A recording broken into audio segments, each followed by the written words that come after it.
Bonjour à tous, bienvenue aux 10 minutes juridiques, votre bimensuelle vidéo avec le cabinet d'avocats Landau Associés par VK.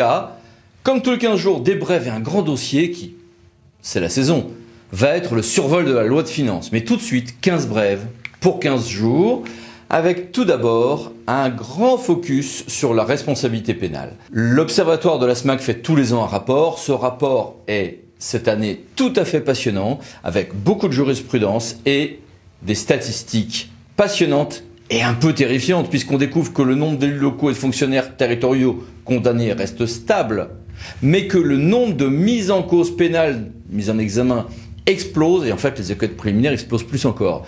Ce qui veut dire pour les personnes intéressées que y a toujours pas plus de coupables, mais il y a toujours plus de personnes mises en examen pour rien.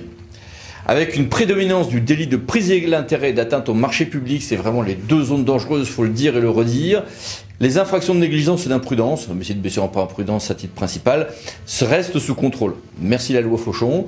Avec une petite baisse récente des mises en examen en revanche. Retrait de délégation. Un élu, adjoint au maire, conseiller délégué, peut se faire retirer cette délégation de fonction. Mais il faut que ça soit en lien avec un objet municipal. D'où le fait que les maires un petit peu habiles transforment des litiges parfois extra-municipaux en petites querelles municipales trouvables afin de pouvoir retirer la délégation de fonction. Est-ce qu'un adjoint qui dépose un recours contre la commune, mais à titre personnel, mais qui ne communique pas là-dessus, a déjà suffisamment créé un problème municipal pour qu'on lui retire sa délégation de fonction? La réponse est non. 3. La Cour des comptes donne, comme tous les ans, l'occasion de son rapport sur la finance locale, ses bonnes et ses mauvaises notes. Alors, elle considère que l'élève métropole peut mieux faire, que les élèves collectivités locales ont un peu de mal à passer la crise, surtout pour le département qui est un élève décrocheur. Cour des comptes toujours, mais cette fois-ci, elle-même, l'institution des chambres régionales des comptes, chambre territoriale des comptes, Cour des comptes. Il y a quelques mois, nous avons reçu le président du syndicat de juridiction financière et la professeure Madame Damaret pour parler des réformes en cours qui allaient venir. Eh bien, ça y est, on s'en rapproche. Le rapport Damaret est sorti, le rapport Basser est sorti, c'est dans le même document mais ils ne disent pas la même chose. Voici ce que dit le rapport Damaret, avec une rejuridictionnalisation d'un certain nombre de choses sur les ordonnateurs, suppression de la CDBF, fort assouplissement des relations avec le comptable et surtout une sortie de la responsabilité du comptable telle qu'on la connaît aujourd'hui. Sur ces points, le rapport Basser est assez d'accord, sauf que lui veut carrément que la Cour des comptes échange. La Cour des comptes cesse d'être des juridictions. Par contre, on renforce un petit peu la CDBF.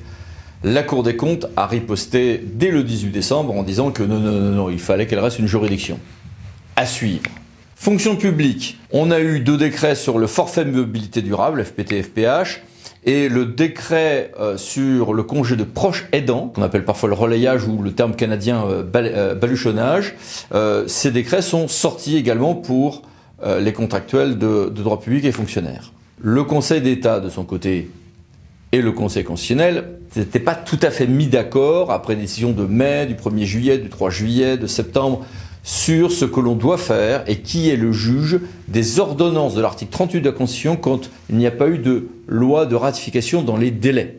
Ouf, le Conseil d'État a rendu une décision qui est enfin claire et où en fait il accorde son violon sur celui du Conseil constitutionnel. Ils ont accordé leur violon. En matière de concurrence, il arrive parfois que des sociétés répondent à des appels d'offres via différentes filiales pour mieux inonder le marché ou en réalité revenir à proposer des variantes. En droit de la concurrence, c'est désormais légal sous certaines réserves, mais en droit des marchés publics, ça reste bien illégal si ces entreprises, ces unités ne sont pas réellement indépendantes commercialement. Conseil d'État 8 décembre 2020. Conseil d'État en contrat toujours, la résiliation tacite des contrats de la part de la personne publique avait été à moitié reconnue par différentes décisions, dont une importante du 27 février 2019. C'est maintenant clair avec un vrai mode d'emploi. Conseil d'État 11 décembre 2020. Mais attention, ça veut dire que l'acheteur public, le co-contractant public cesse d'entretenir la relation avec son partenaire contractuel, mais qu'au bout d'un certain temps, il ne la fait plus vivre cette relation. Il ne résilie pas, mais il résilie en fait. ça sera presque toujours fautif pour l'administration, bien sûr. Question d'eau maintenant. On a une nouvelle refonte de la directive sur la qualité des eaux potables, d'origine citoyenne, c'est la première fois au niveau européen, avec 5 chantiers, une adaptation des paramètres de qualité, une approche assez nouvelle fondée sur les risques, une harmonisation des normes sur les matériaux qui entrent en contact avec l'eau potable, une amélioration de l'accès des consommateurs à des informations récentes et des nouvelles garanties pour l'accès à l'eau pour les groupes vulnérables et marginalisés, avec l'espoir évidemment d'une réduction de la consommation de l'eau en bouteille. Cette directive n'est pas encore publiée, mais ça va se faire sous peu. Les États membres auront 2 ans pour transposer tout ceci, ou 2 ans à partir des normes. Certaines normes arriveront un tout petit peu plus tard. Environnement toujours, mais cette fois-ci les autorisations environnementales ou autres actes environnementaux. Beaucoup de décisions environnementales de l'État étaient faites avec des évaluations préalables qui dépendaient en fait de l'autorité administrative qui allait ensuite donner l'acte.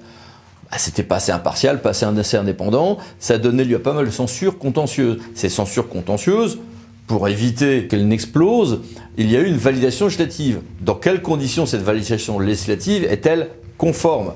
Des conditions très souples et qui feront passer entre les mailles du filet la plupart des actes, nous dit la CA de Lyon 4 décembre 2020.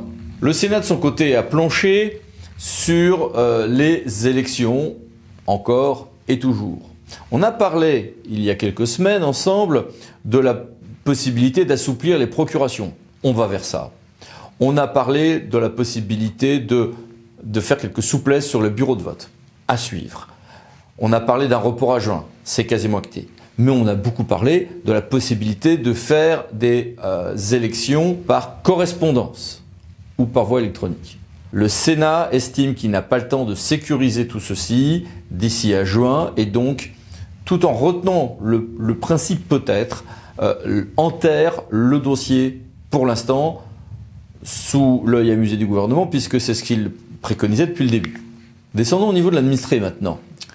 Le théâtre Cergy-Pontoise a rendu une décision qui a fait grand bruit puisqu'elle dit qu'un administré a toujours le droit d'être accompagné d'un avocat pour ses démarches.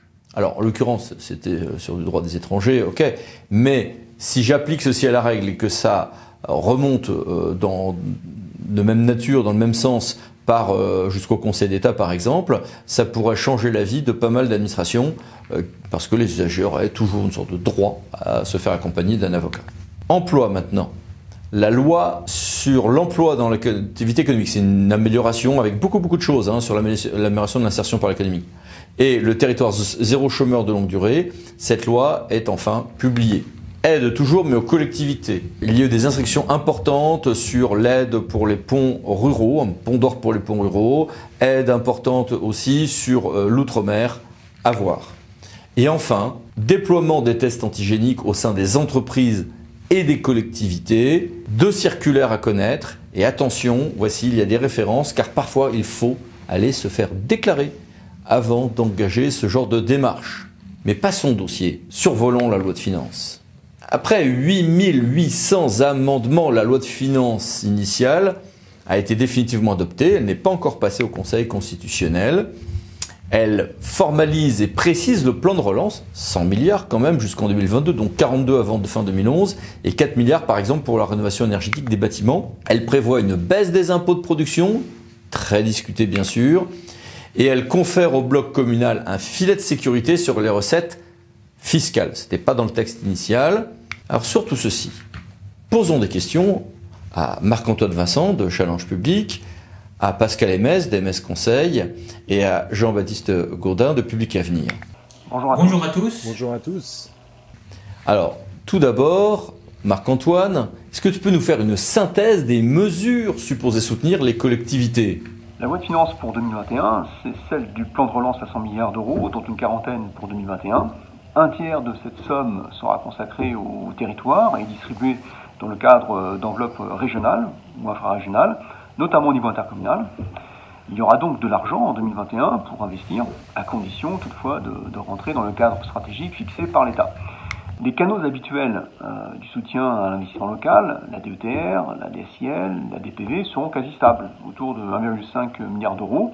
S'y ajoutera la DSIL exceptionnelle tout de même, introduite en loi de finances rectificative pour 100 millions d'euros en 2021, c'est-à-dire 10% seulement de l'enveloppe qui était initialement prévue, le reste venant en 2022 et 2023. La DSID des départements est en léger recul à 160 millions d'euros. Alors cette relative stabilité des dotations d'investissement peut surprendre, mais en réalité, le soutien d'État passera principalement par les crédits du plan de relance. Il reste à espérer que les collectivités sauront s'en saisir en présentant des projets subventionnables et que les crédits seront mieux consommés que ceux de la DSIL et de la DETR. Notons au passage que la DETR sera recentrée sur les territoires ruraux. Le gouvernement présente l'automatisation du versement du FCTVA comme une mesure de soutien à l'investissement. C'est curieux, car c'est une mesure qui était dans les tuyaux depuis un petit moment, et elle ne devrait modifier qu'à la marge le mode de calcul et les montants perçus par les collectivités. J'insiste beaucoup sur les mesures de soutien à l'investissement, car nous sommes en début de mandat, et les élus ont naturellement plein de projets en tête. Mais ces projets ne seront réalisables que si la capacité d'autofinancement des collectivités est préservée. Et de ce point de vue, il reste beaucoup d'incertitudes. Heureusement, le gouvernement a accepté de reconduire en 2021 le filet de sécurité pour les communes et les EPCI en limitant la garantie aux seules ressources fiscales. Il a toutefois accepté de couvrir les pertes de droits de mutation des communes de moins de 5 000 habitants non classées stations touristiques et il prendra en charge 50% des abandons de loyers consentis aux entreprises. Pascal, peut-être un petit focus sur la question de la réduction des bases des établissements industriels avec des conséquences pour les collectivités. L'article 4 sur la réduction de moitié des bases des établissements industriels, aussi bien sur le foncier bâti que sur la CFE. Cette mesure s'inscrivant dans le cadre de la baisse des impôts de production. Cette diminution de base sera compensée et la compensation sera égale aux bases réduites, calculées chaque année et multipliées par le taux 2020 de la collectivité, foncier bâti et ou CFE. D'abord, il s'agit clairement d'une perte d'autonomie fiscale de la collectivité, puisque le supplément de recettes en cas de hausse de taux sera réduit de moitié. Ensuite, j'ai deux interrogations. 1. La compensation prévue par la loi sera-t-elle pérenne dans le temps? 2. Cette mesure aura des conséquences sur le potentiel fiscal. Bien sûr, la compensation sera retenue dans le potentiel fiscal, mais on va remplacer un produit théorique, calculé à partir d'un taux moyen national, par une compensation calculée à partir du taux de la collectivité. Et donc cela va faire bouger le potentiel financier et donc par là même les dotations et le FPIC. Impact 2022, conséquences à calculer.